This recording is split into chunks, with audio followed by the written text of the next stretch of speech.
Yo, what's poppin'? People, your boy Snacks is back in the building with another banger. And you know how we do before we get started, we got to give a shout out to you, the people, for taking the time out to watch this video. But while you're here, do us a solid and hit that like button, hit the subscribe button, and don't forget to turn your post notification bell on so you know when your boy is going live or dropping this heat. And you know, we will not do a video without giving a shout out to the lovely ladies of the CU Auntie.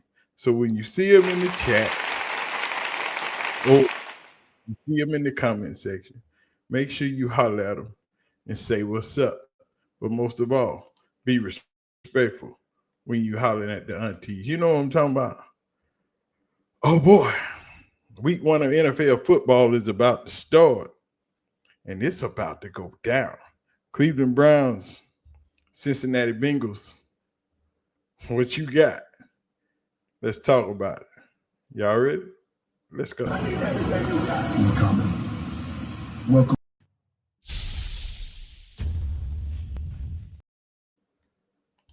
I tell you what,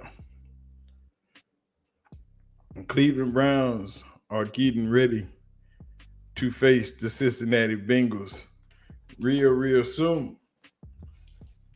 Coming up this week, it's going to be crazy. And this will be Joe Flacco's official premiere as the number one quarterback of the Cleveland Browns, with Dillon Gabriel backing him up and Shedeur Sanders pulling up the rear.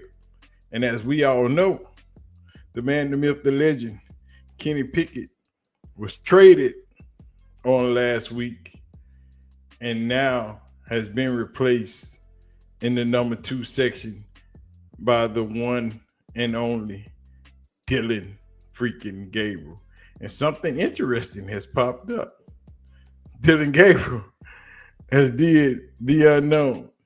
He has popped that number out to number 8, which was who else's number? Kenny Pickett had the number 8, but now your boy Dillon Gabriel is wearing the elusive number 8 on the sidelines, because you know players can switch numbers right before up until the season starts. So whatever number they're wearing in practice is really not official until the season actually starts. And we see Carter with that number 2, and he is not giving that number up. But hey, we don't care nothing about it because it's easy. You can have that number 2 and Shedeur be just fine wearing 12, which is the opposite of 21, which is his father's number.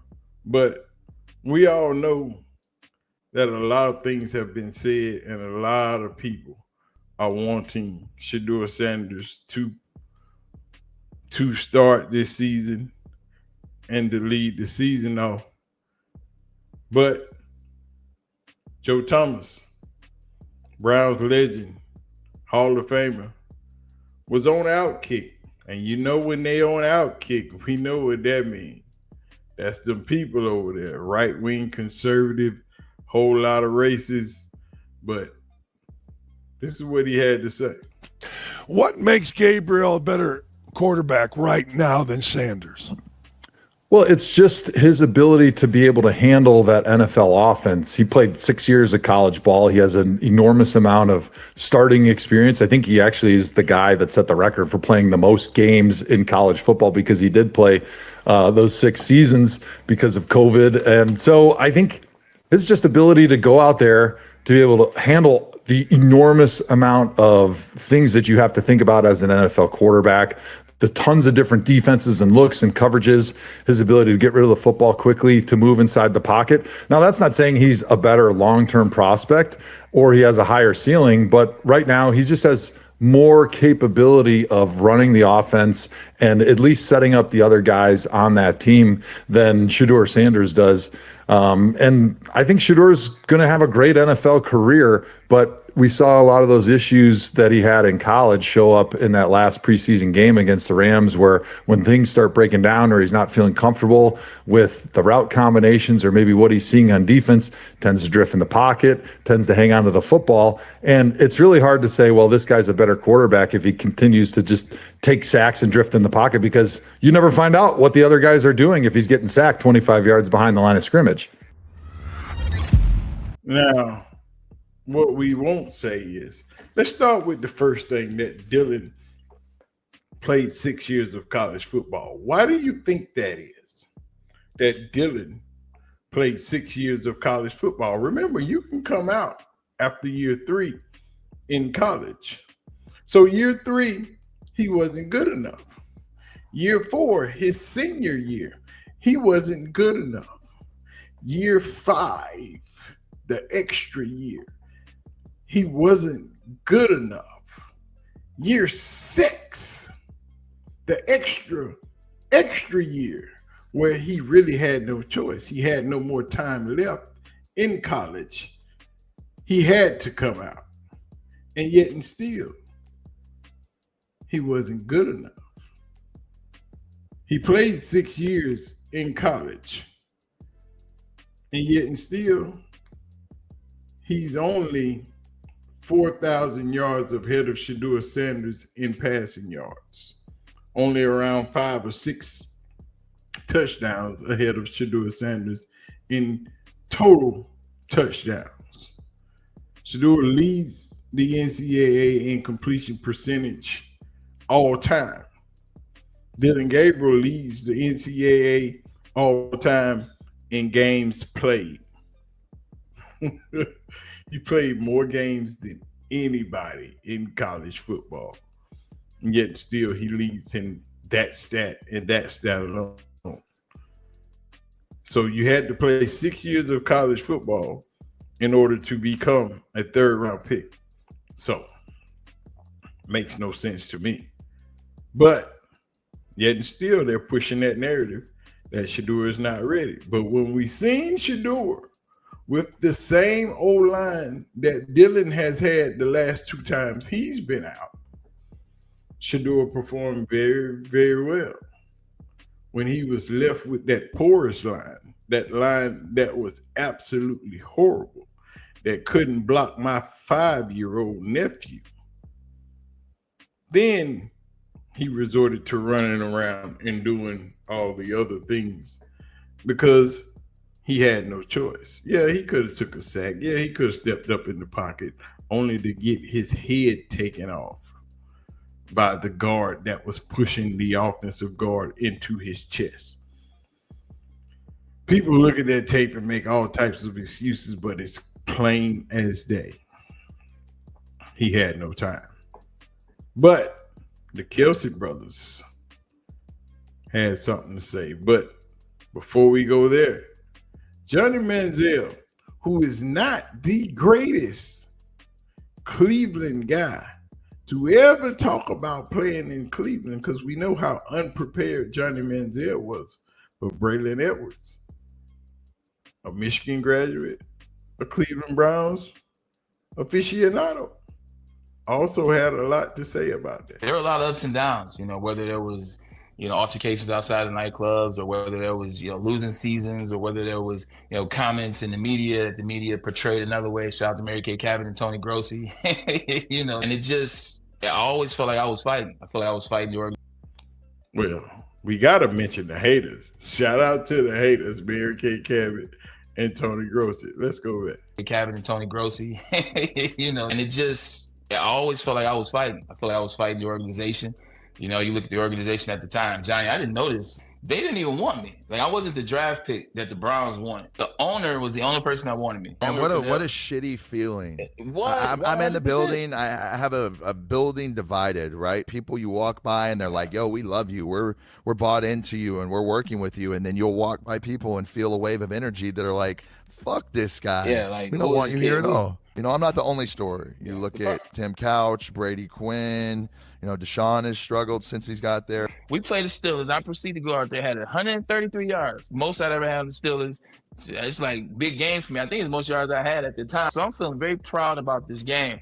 I get to my locker. The media comes around me. It's Mary Kay Cabot. It's Tony Grossi right here. First question. So you think it was smart to go to the Ohio State-Michigan game and be late to team meeting? You know why I was pissed, Johnny? Because that's the type of team we had. That man said he just put up 133 on Pittsburgh, and the first question that Mary Kay and Tony Grossi asked him was it okay? Do you think that it was okay for you to go to the Michigan-Ohio State game and come back late to the team meeting? Yeah, it was okay. If my coach said it was okay. And then I went out there and performed like I was supposed to. So what's the problem? Why you always got to look for the bad in every situation? Just like we all know Tony Grossi does not like Shedeur Sanders. We all know Mary Kay Cabot has been trying to put that narrative out that Shedeur Sanders is so much further behind Dillon Gabriel, the computer whiz, the processor. But when it comes to on the field, there's a very, very big difference of who's the better quarterback. Yeah, you seen Dillon Gabriel make his little 2-minute drive. But when you see him play the entirety of a game like Shedeur Sanders did, there was a clear difference. But I digress. But the Kelsey brothers got something to say. And they want to know why the hell Shedeur Sanders is not on the field. The people what they want. For sure. I mean, listen, what do I want to watch? I want to watch Shedeur Sanders. Who doesn't want to watch that? that? The world wants to see him go out there and not only play, but have success. At this point, guys are rooting for him. This isn't anything against Dillon. This isn't anything against Joe. I'm just saying the excitement is there for him to go out there. He's going to put eyes on the screen. He is going to bring people to the game. It is what it is, man. I would love to fucking see it, man. Yeah. I say all this as a fellow Clevelander, and I hear with the chatter around Cleveland and how everybody just you get Deion's son in the building. He enjoys being in the limelight. He enjoys being on that football field. He's got excitement. He's the showman when he plays. It's just it's so fun to want to root for that. It's fun to imagine what it would look like if they let 12 go out there and shake it, man. Yeah, but they don't want that to happen. They're fighting it with every fiber of their being. And all you gonna hear when Joe Flacco go out there and throw that first interception, those people are going to be loud. Very loud. Very, very, very loud. And if you don't get right, and then when Dillon go out there and he start throwing interceptions, all you gonna hear is, and it's gonna get ugly. And it's gonna get ugly real fast. But anyway, y'all let me know what y'all think, man. Kenny Pickett is gone. First week of NFL football. Start getting ready. We're gonna start asking the question, how many games do we think that Joe Flacco plays before Dillon gets his turn? And then it moves on to Shedeur. We ain't gonna ask that question yet. Just hold on to the next video. But anyway, man, I'm out. Y'all do not forget to hit the like button. Do not forget to hit the subscribe button. Do not forget to turn your post notification bell on so you'll know when we going live or dropping this heat. You know what I'm saying? Do what you do. I'm gonna get out of here. Y'all have a good day. We out. Peace out.